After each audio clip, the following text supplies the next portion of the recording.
this is how I do my heatless curls using socks. For this, we're going to need water, styling cream, hair clip, and of course, socks.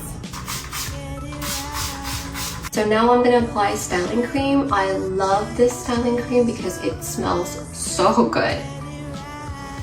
I'm gonna start with the top of my hair. The sock right here with this end. So basically I clip it with a hair clip right here, and then I just twist it around the sock.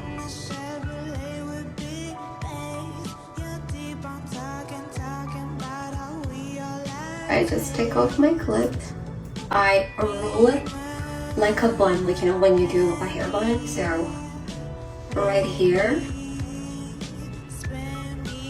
with the end of the sock, I just secure the bun.